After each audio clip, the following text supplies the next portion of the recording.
ओम शांति छात्रों, आज हम हिंदी व्याकरण के पाठ वाच्य का अध्ययन करेंगे। अब ये वाच्य होता क्या है? वाच्य का शाब्दिक अर्थ होता है बेटा बोलने का विषय, यानी कि हम जिस तरह से अपने भावों को दूसरों तक पहुंचाते हैं उसका जो तरीका होता है, उसका जो ढंग होता है वो कहलाता है हमारा वाच्य। ठीक है, तो वाच्य का शाब्दिक अर्थ है बोलने का विषय। वाक्य में किस विषय की प्रधानता है इसका पता हमें वाच्य के माध्यम से ही चलता है। ठीक है, तो इसकी परिभाषा के रूप में हम जानते हैं क्रिया के जिस रूप से यह पता चले कि वह वाक्य में कर्ता, कर्म या भाव के अनुसार प्रकट हुई है उसे वाच्य कहते हैं। फॉर एग्जाम्पल, आयुष पढ़ता है, इसमें आयुष पुल्लिंग है, पढ़ता है जो क्रिया है वो भी पुल्लिंग में है।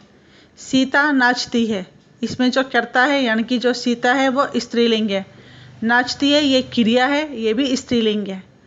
तो जिससे पता चले कि जब हमारी क्रिया कर्ता के अनुसार आती है, वचन के अनुसार आती है, उसके लिंग के अनुसार आती है, तो वहाँ पर कर्ता कारक होता है।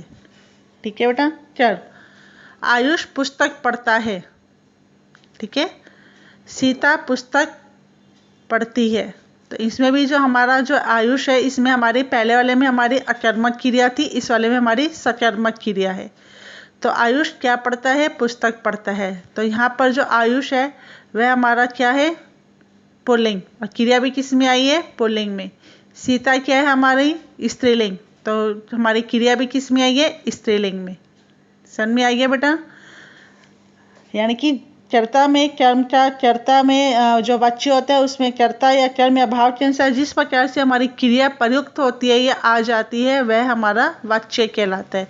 यानी कि बोलने के तरीके को, ढंग को हम वाच्य कहते हैं। अब समझते हैं बेटा वाच्य के भेद। ठीक है, वाच्य के बेटा 3 मुख्य भेद होते हैं। मैंने इससे रिलेटेड एक आपको पिक्चर्स भेजी हुई है, आप उसके ऊपर भी फोकस कीजिएगा।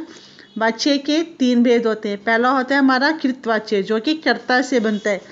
कर्ता मतलब सब्जेक्ट, जो कार्य कर रहे हैं उसके आधार पर जब हमारी क्रिया आती है उसके आधार पर हमारा जो है वो उसके लिंग और पुरुष और उसके वचन के आधार पर जब क्रिया आती है तो वह कृतवाच्य कहलाता है।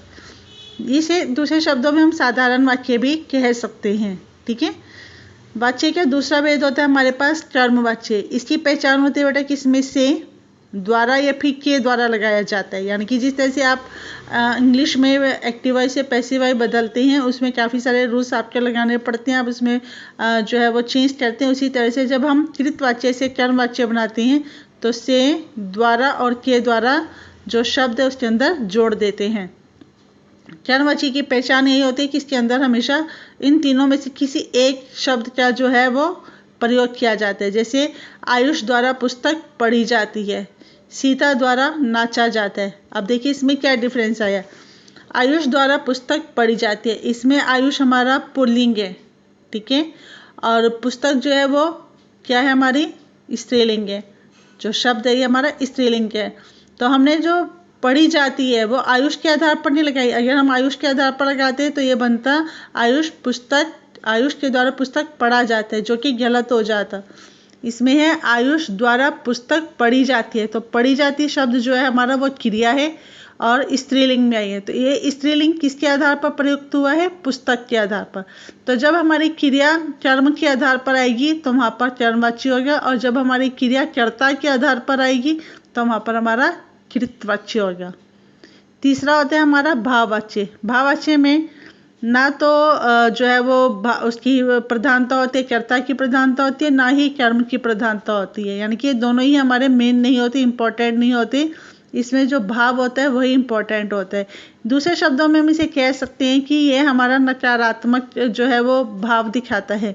मुझसे सोया नहीं जा सकता, मुझसे पढ़ा नहीं जा सकता, मैं खेलने नहीं जा सकता। तो आप अपनी असमर्थता यानी कि विवशता जो है वो इसमें प्रकट करते हैं, और यह सेंटेंस जो होते हैं वो नकारात्मक रूप में आते हैं। समझ में आ गया? चलिए मैं आपको इसके कृतवाच्य की डेफिनेशन बताती हूँ। कृतवाच्य, इसमें जो क्रिया का सीधा संबंध होता है वह कर्ता से होता है। अर्थात मतलब क्रिया के जो लिंग है, वचन है, वो कर्ता के अनुसार ही होते हैं। जैसे सोनल पानी पीती है। ठीक है, तो तो इसमें सोनल क्या है हमारा स्त्रीलिंग और प्रीति क्या है हमारा क्रिया। तो दोनों जो है हमारे सेम है, यानी कि इसमें जो वचन है वो भी एक ही आया हुआ है और जो हमारी लिंग है वो भी स्त्रीलिंग है। दूसरा है हमारे पास रोहन खाना खा रहा है। इसमें रोहन पुल्लिंग है और जो हमारी क्रिया है वो भी पुल्लिंग में आई है, यानी कि हमारा जो कर्ता था वो भी पुल्लिंग है, हमारी क्रिया भी पुल्लिंग है। तो जब हमारे क्रिया जो होती है वो कर्ता के आधार पर लगाई जाती है तो वहाँ पर हमारा कृतवाच्य होता है। और इसमें बेटा जो क्रिया होती है वो सकर्मक और अकर्मक दोनों हो सकती है। आप समझ लीजिए कि सकर्मक क्रिया क्या होती है। सकर्मक क्रिया वो होती है जिसमें कि कर्म होता है, जैसे मैंने बोला बच्चा सेब खाता है, ठीक है, और एक मैंने बोला है बच्चा खाता है। तो जब मैं क्वेश्चन पूछूंगी कि बच्चा क्या खाता है, पहले वाले सेंटेंस में तो आप मुझे बता सकते हैं कि सेब खाता है, और अगर आपके उत्तर नहीं आता, मैंने बोला है कि जो है वो बच्चा खाता है, दूसरे वाले में आपके पास कोई उत्तर नहीं है तो वो अकर्मक है। अगर क्या क्या प्रश्न पूछे और उसका उत्तर आ जाता है तो वो क्या हो जाता है हमारा सकर्मक क्रिया, और अगर क्या क्या प्रश्न पूछने पर उसका उत्तर नहीं आता तो वो बन जाती है हमारी अकर्मक क्रिया। तो कृतवाच्य में अकर्मक और सकर्मक दोनों क्रियाएं होती है। जैसे आयुष पढ़ता है, तो इसमें आप पूछेंगे कि आयुष क्या पढ़ता है, आपके पास कोई उत्तर नहीं है, तो ये क्या बन गई हमारी अकर्मक क्रिया। मैंने सेंटेंस बोला आयुष पुस्तक पढ़ता है, मैंने पूछा आपसे आयुष क्या पढ़ता है, आपने मुझे उत्तर दिया पुस्तक, तो ये बन गई हमारी सकर्मक क्रिया। तो कृतवाच्य में अकर्मक और सकर्मक दोनों क्रियाएं प्रयुक्त होती हैं। क्लियर हो गया। अब बात करते हैं बेटा कर्मवाच्य की।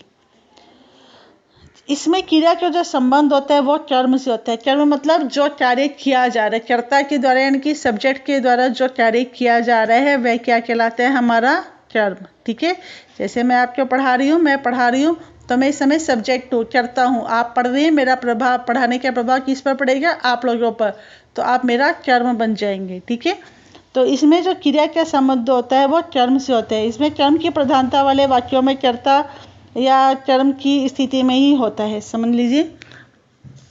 यानी कि जो क्रिया लगेगी वह कर्म के आधार पर लगेगी, कर्ता के आधार पर, यानी कि सब्जेक्ट के आधार पर नहीं लगेगी। जैसे आयुष द्वारा पुस्तक पढ़ी जाती है, आयुष इसमें पुल्लिंग है, लेकिन हम बाद में क्रिया कौन सी लगा रहे हैं, स्त्रीलिंग, पुस्तक पढ़ी जाती है। तो ये जो पढ़ी जाती है वो आयुष के आधार पर नहीं आया, अपितु किसके आधार पर आया है, पुस्तक के आधार पर।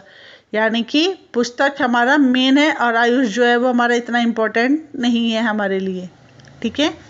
बच्चे द्वारा खेला जाता है, ठीक है, बच्चे द्वारा खेला जाता है। तो इसमें जो हमारा बच्चा है तो बहुवचन में है, और खेला जाता है हमारा क्या है, एक वचन में जा रहा है। तो खेलना जो है वो सिंगुलर में आया, यानी कि एक वचन में आया, इसलिए हमारी क्रिया भी एक वचन में आई है, ठीक है। सीता द्वारा नाचा जाता है। अब सीता देखिए क्या है, हमारी स्त्रीलिंग है, और हमने एंडिंग क्या की है, जाता है, तो जाता क्या है हमारा पुल्लिंग। तो हमने जो नाच जाता है शब्द का प्रयोग किया, क्रिया का प्रयोग किया है, वो हमने सीता के आधार पर नहीं किया बल्कि नाचने के आधार पर किया। जो नाच होता है वो पुल्लिंग शब्द है, तो हमने इसलिए बोला है कि सीता द्वारा नाचा जाता है। अगर हम इसे कर्ता के आधार पर लेते तो फिर हम इसको लेते सीता नाचती है, तब हमारी सीता भी स्त्रीलिंग होती है और हमारी क्रिया भी स्त्रीलिंग होती है। अब हमने सीता को तो इतना इम्पोर्टेंस नहीं दी, हमने उसके कर्म को दिया, यानी कि उसके नाचने को ज़्यादा महत्व माना है। तो के द्वारा से या द्वारा के बाद जो शब्द होता है वो हमारा कर्म होता है, ठीक है, समझ में आ गया। तीसरा होता है बेटा हमारा भाववाच्य। भाववाच्य में ना कर्ता की वैल्यू होती है ना ही कर्म की वैल्यू होती है, उसमें सिर्फ भाव की वैल्यू होती है, ठीक है। भाव मतलब कोई भी आ जाएगा, हम जैसे अन्य पुरुष में इसमें जो क्रिया होती है, एक चीज़ और ध्यान रखिएगा, कर्मवाच्य में सकर्मक क्रिया ही आती है, उसमें अकर्मक क्रिया नहीं आती, क्योंकि कर्म की प्रधानता होना बहुत जरूरी है। तो इसमें सकर्मक क्रिया ही आएगी कर्मवाच्य में। जिस प्रकार से आपके कृतवाच्य में सकर्मक और अकर्मक दोनों क्रियाएं होती हैं, लेकिन हमारे कर्मवाच्य में केवल सकर्मक क्रिया होती है। और भाववाच्य में जो हमारा जो पुरुष होता है वो अन्य पुरुष चलता है। अन्य पुरुष समझ लीजिए, आपने सर्वनाम में पढ़े होंगे, प्रथम पुरुष, मध्यम पुरुष और अन्य पुरुष। प्रथम पुरुष कौन होता है, मैं। मध्यम पुरुष कौन है, आप, क्योंकि मैं और आप दोनों आपस में बातचीत कर रहे हैं। और अन्य पुरुष कौन होगा, हम जिसके बारे में, थर्ड पर्सन के बारे में जब हम बात करते हैं। तो फर्स्ट पर्सन यानी कि मध्यम, मतलब जो उत्तम पुरुष है वो मैं हूँ, और जो मध्यम पुरुष है वो आप है, यानी कि यू, और जो थर्ड हमारा जो बैठेगा अन्य पुरुष, वो माना जाता है। तो हमारे इसके अंदर जो भाववाची है उसमें अन्य पुरुष की प्रधानता रहती है। ठीक है, हम किसी थर्ड के विषय में बात करते हैं, अपने बारे में नहीं कह सकते ज़्यादा। जैसे उससे पढ़ा नहीं जाता, निर्मला से खेला नहीं जाता। तो जब आप और मैं बात कर रहे हैं तो हम किसकी बात कर रहे हैं? निर्मला से।